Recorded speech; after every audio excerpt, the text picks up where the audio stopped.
তোমাৰ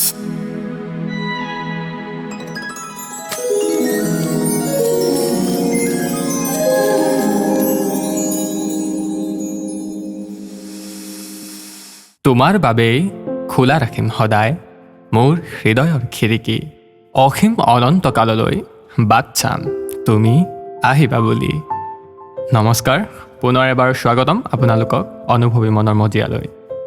সকলোৱে হয়তো জীৱনত এবাৰলৈ হ'লেও অপেক্ষা কৰিছে কোনোবা এজনলৈ যে তেওঁ উভতি আহিব, আৰু সেই উভতি আহিব বুলি ভাবি থকা মানুহজন যদি আপোনাৰ এটা সময়ৰ আটাইতকৈ বেছি ওচৰৰ, মানে হৃদয়ৰ ওচৰৰ হয়, তেতিয়া চাগে এই অপেক্ষা কৰি থকা সময়খিনিত স্মৃতিবোৰেও আমনি কৰে, নহয় জানো?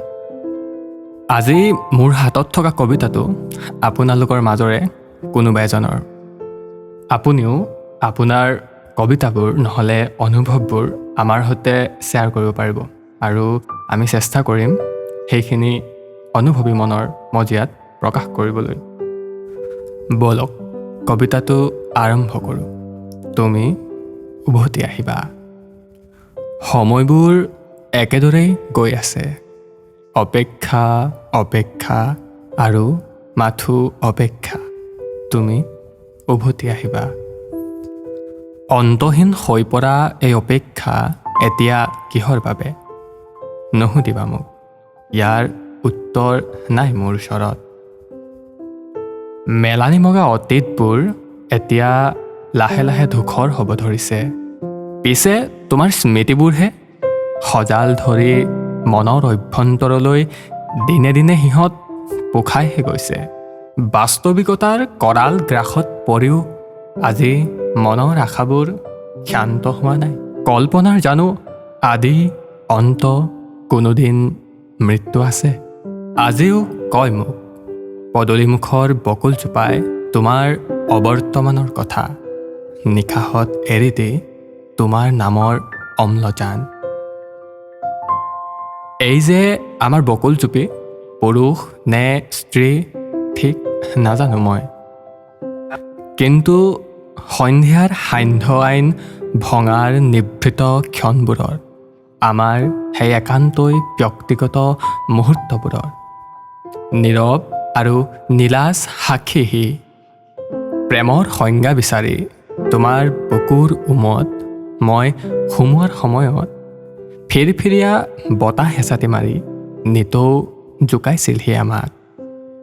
মোৰ ওঠত তুমি আঁকি দিয়া প্ৰেমৰ চুমাটো হেনো তাৰ বৰ প্ৰিয়, আৰু এই বকুলজুপিৰ সান্নিধ্যতেই এতিয়া মই বিচাৰি পাওঁ তোমাক।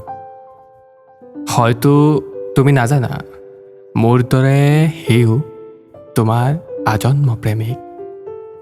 তোমাৰ ভাৱনাত প্ৰতিনিয়ত নিমগ্ন মোৰ মনত স্মৃতিবোৰে এতিয়া মকৰা জাল গুঠি পেলাইছে, আৰু মোৰ অজানিতে আজিকালি তমসাচ্ছন্ন গধূলিবোৰেও কাৰোবালৈ অপেক্ষা কৰিছে।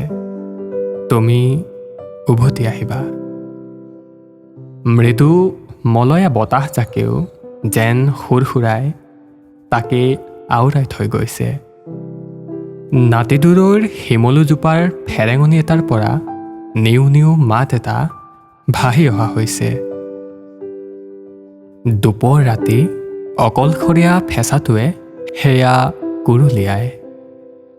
হয়তো সিও সংগী বিচাৰিছে, নতুবা মোকেই কৈছে, কি জানিবা সেয়া তুমি উভতি অহাৰ বাৰ্তা। বৰ কষ্ট হয় ন এনেকৈ এগালমান স্মৃতি বুকুত সামৰি কাৰোবালৈ অপেক্ষা কৰি থকাটো।